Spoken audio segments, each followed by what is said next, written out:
If you think streetwear started in the late 90s, if you think accessible fashion is a modern concept, if you think the fashion world always made room for a black genius, well, pause right there, because today's story flips the entire timeline. Because Willi Smith didn't just make clothes, he built a whole new era of fashion, and it was one that said style is for everybody, not just the gatekeepers, not just the elite, not just what the people already feel that have been invited into the room.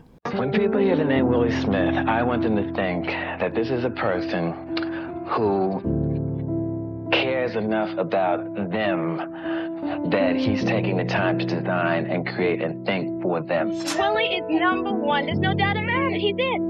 That's it. He's going far, much further than I ever expected.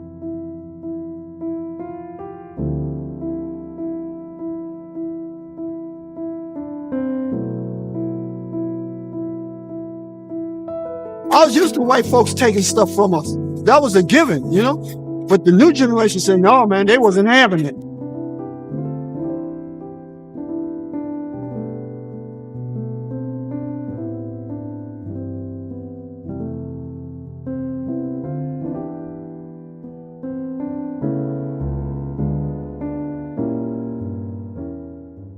And here's the part that should bother you a little in a way that hopefully wakes you up. A designer this influential helped shape American sportswear, helped shape the way that everyday people dress, helped shape the way the culture moves.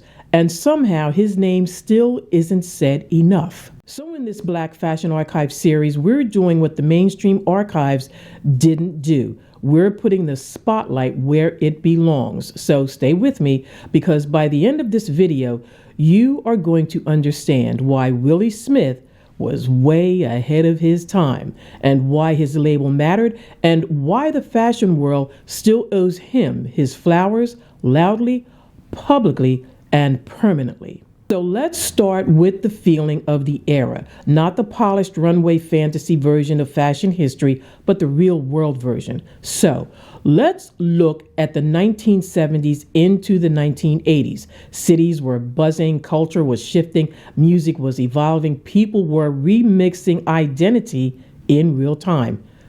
And in the middle of that, Willi Smith is watching how people actually live.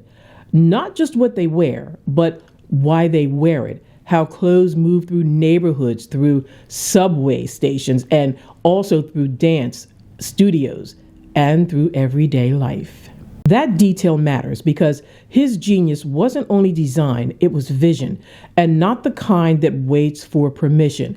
Willi was born in Philadelphia, and that early foundation is what shaped him. He had a practical eye, he had a sharp sense of presentation, and a real understanding that style can be both personal and political. He studied fashion and sharpened his skills in ways that gave him a technical backbone, but he didn't stay trapped inside a traditional fashion box. He understood something that many brands pretend to understand today. The street is not inspiration. The street is authority. And once you understand that, then you understand why people say that he helped broaden access to fashion. Because Willi knew he wasn't just designing for a mythical perfect customer.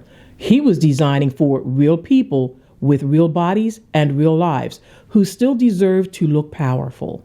While many designers were busy chasing status, Willi Smith was chasing movement. How can a woman move in this? How does it fold? How does it flex? How does it travel? How does it breathe? How does it look at 8 a.m. and still look right at 8 p.m.? Now, that's not just design. It's respect for the wearer.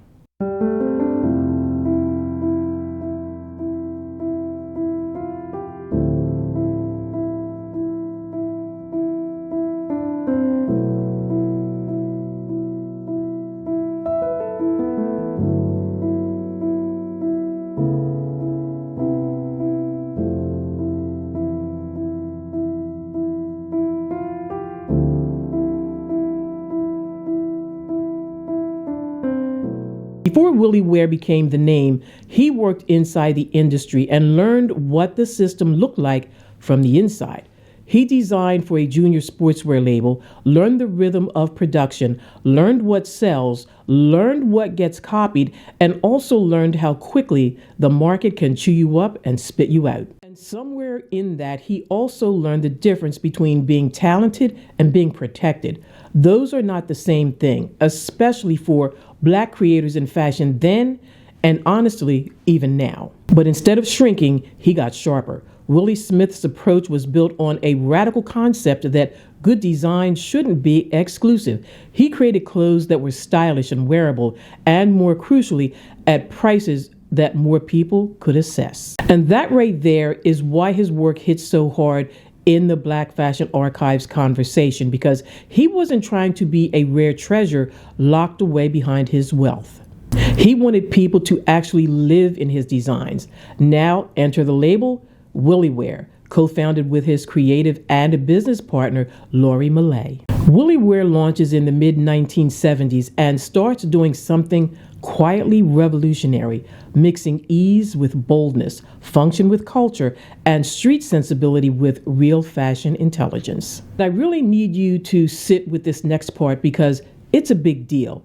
WilliWear wasn't locked into one gender lane. The brand moved in a way that blurred rigid fashion boundaries, women's pieces, men's pieces, a shared design language, and the same creative heartbeat.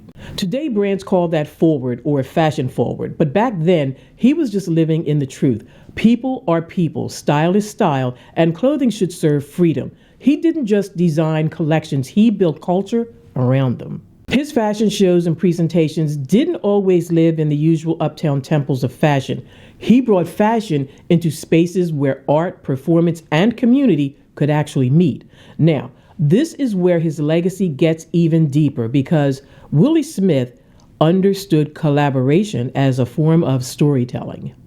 He worked across disciplines and treated fashion like a living language, something that speaks to music, dance, film, and visual art. So when we talk about Black fashion history being under-archived, this is exactly what we mean. So much of his brilliance lived in experiences, in moments, and people's memories, things that mainstream institutions didn't always preserve the way that they preserve certain other names. And that's why this series matters. We don't just celebrate the garment, we preserve the meaning. Yes, he got recognition. He earned major industry nominations and awards, including a Cody Award win in the 1980s. But here's the uncomfortable truth.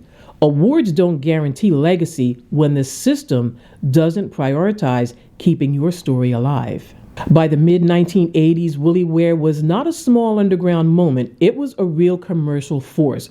We're talking tens of millions in sales before his life was suddenly cut short. And then comes the part that always hits like a punch. Willi Smith died in 1987 at only 39 years old. Reports at the time cited pneumonia and complications after the illness.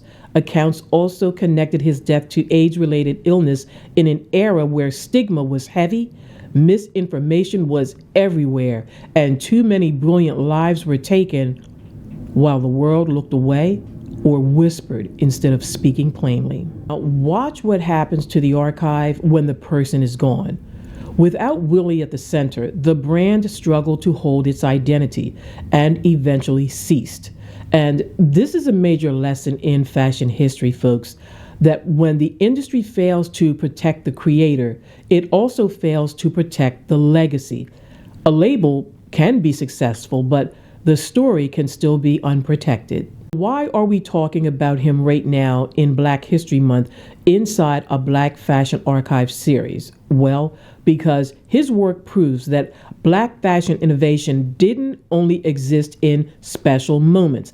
It existed in the everyday, in the choices that people made to get dressed, in the idea that style can be practical and still be powerful, in the belief that a Black designer could define American sportswear not as an exception, but as a blueprint. And here's the part that should make you lean in just a little bit closer. Major institutions eventually had to admit what the culture already knew. Cooper Hewitt Smithsonian Design Museum actually hosted a major retrospective and helped build a digital archive around his work. because his influence was too big to keep treating like a footnote. But listen, an exhibition is not the same as justice.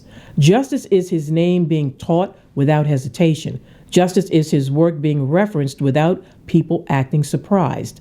Justice is younger creators knowing that the street to runway pipeline didn't just suddenly appear. Black designers helped shape the fashion language decades ago. So when you hear WilliWear, don't just think about a label, because inclusion can be seasonal, but ownership of our story, that's forever. Fashion is not a private club. Fashion is a public language, and Willi Smith spoke it fluently. Thank you for stopping by The Occasional Commentary, and as always, if you found any value in this video, please don't forget to like, comment, share, and subscribe. When people hear the name Willi Smith, I want them to think that this is a person who cares enough about them that he's taking the time to design and create and think for them. Willie is number one. There's no doubt about it. He's it. That's it. I was used to white folks taking stuff from us. That was a given, you know? But the new generation said, no, man, they wasn't having it.